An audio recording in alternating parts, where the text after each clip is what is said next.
بعبده ليلا من المسجد الحرام إلى المسجد الأقصى الذي باركنا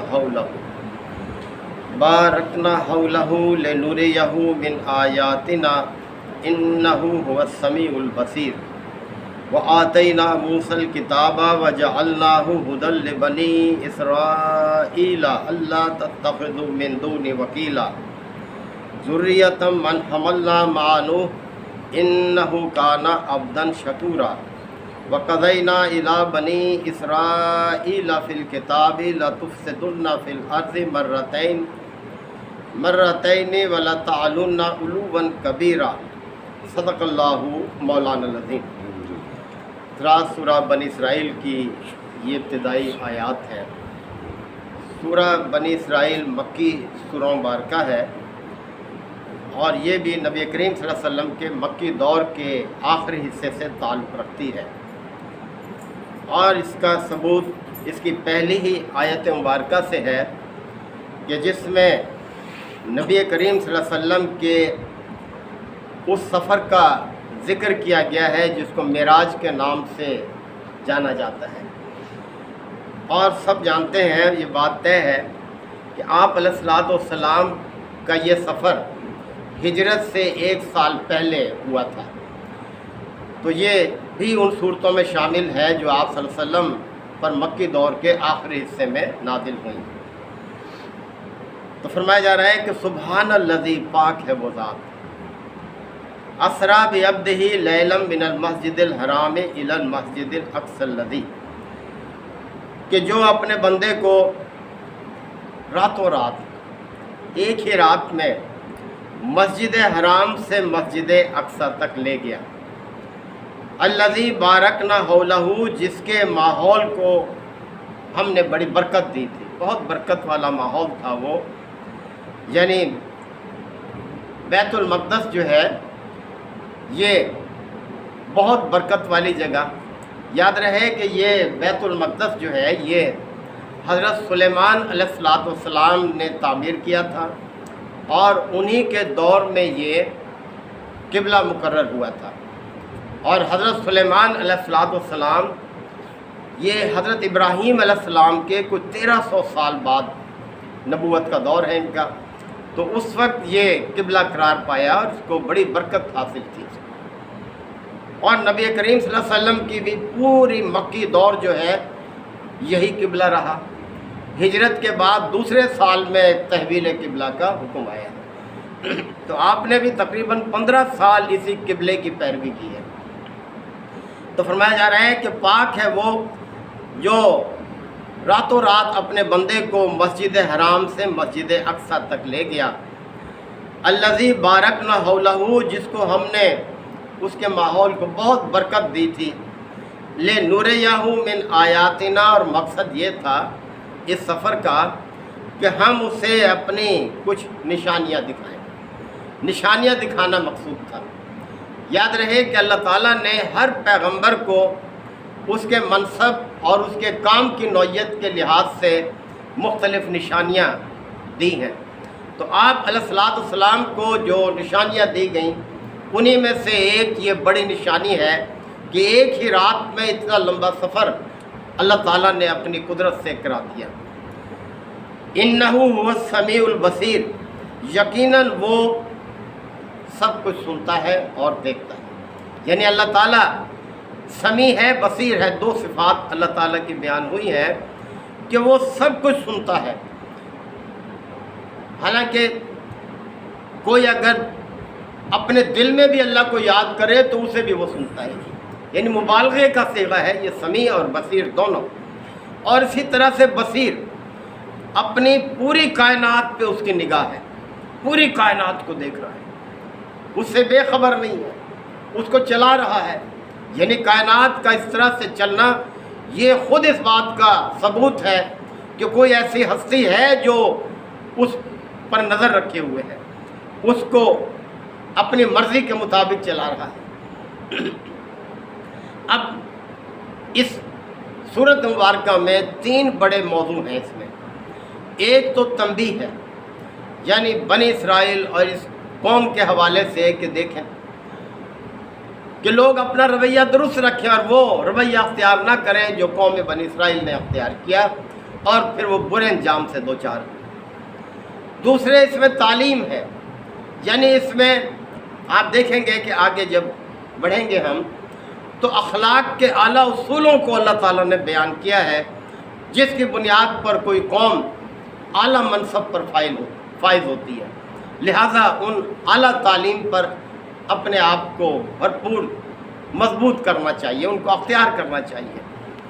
اور تیسرے اس میں تفہیم بھی ہے، یعنی بڑی اچھی مثالوں کے ساتھ بات کو واضح کیا گیا ہے، سمجھایا گیا ہے۔ تو یہ تین بڑے موضوع ہیں اس سورہ مبارکہ کے۔ تو موسیٰ علیہ السلام کے حوالے سے بات شروع کی ہے۔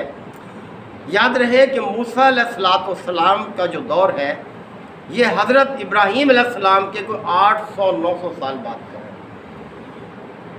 اور یہ تاریخ اب آگے جو بیان ہوگی یہ 1000 سال تقریباً قبل مسیح کی تاریخ ہے یہ، یعنی نبی کریم صلی اللہ علیہ وسلم سے کوئی 1500 سال پہلے کی تاریخ۔ تو فرمایا جا رہا ہے کہ وہ آتینا موسیٰ الکتاب، اور ہم نے موسیٰ کو بھی کتاب عطا کی، یعنی اس سے پہلے ہم نے موسیٰ علیہ السلام کو کتاب عطا کی تھی۔ وَجَعَلْنَاهُ هُدًى لِبَنِي إِسْرَائِيلَ، اور ہم نے اس کو بنی اسرائیل کے لیے ہدایت کا ذریعہ بنایا تھا۔ اللہ کی ہر کتاب جس قوم کی طرف بھیجی جاتی ہے وہ اس قوم کے لیے ہدایت کا ذریعہ ہوتی ہے۔ لہذا قرآن مجید ہماری طرف اللہ نے نازل کیا، یہ ہمارے لیے ہدایت کا ذریعہ ہے۔ کس بنیاد پر اللہ نے یہ کتاب بنی اسرائیل پر بھیجی؟ فرمایا کہ اللہ تتخذوا من دونی وکیلا، کہ میرے علاوہ کسی کو اپنا وکیل نہ بنانا۔ یہ ہدایت تھی بنی اسرائیل کے لیے۔ وکیل ایسی ذات کو کہتے ہیں کہ جس پر بھروسہ کیا جا سکے، جس کو اپنا کارساز مقرر کر لے انسان۔ تو اللہ تعالیٰ نے اس تاکید کے ساتھ کتاب بنی اسرائیل کو عطا کی تھی کہ میرے علاوہ کسی اور کو اپنا کارساز نہ بنانا۔ ذریۃ من حملنا مع نوح، اب دیکھیں اللہ تعالیٰ نے فرمایا تم سب ان لوگوں کی اولاد ہو جن کو ہم نے نوح کے ساتھ کشتی میں سوار کیا تھا۔ ہم سب جانتے ہیں کہ اب جو انسان موجود ہیں وہ سب انہی لوگوں کی اولاد ہیں جو نوح علیہ السلام اور ان کے ساتھ کشتی میں سوار تھے، اس کے علاوہ باقی سب ڈبو دیے گئے تھے۔ تو فرمایا جا رہا ہے، یاد دہانی کرائی جا رہی ہے ذریۃ من حملنا مع نوح، کہ تم سب انہی لوگوں کی اولاد ہو جن کو ہم نے نوح کے ساتھ کشتی میں سوار کیا تھا۔ اب دیکھیں اشارہ ہے، مطلب یہ ہے کہ وہی لوگ باقی بچے برے انجام سے جنہوں نے اللہ کو اپنا وکیل بنایا، یعنی ان سب لوگوں نے جو نوح علیہ السلام کے ساتھ کشتی میں سوار تھے، انہوں نے ہر سہارے کو چھوڑ کر اللہ کا سہارا اختیار کیا تھا، لہذا وہ برے انجام سے بچ گئے۔ لہذا تم بھی اللہ کو اپنا وکیل بناؤ گے تو تم برے انجام سے بچے رہو گے۔ انہ کان عبدا شکورا، یقیناً کوئی شک نہیں اس میں کہ نوح جو تھا بڑا شکر گزار بندہ تھا، اپنے شکر گزار بندہ۔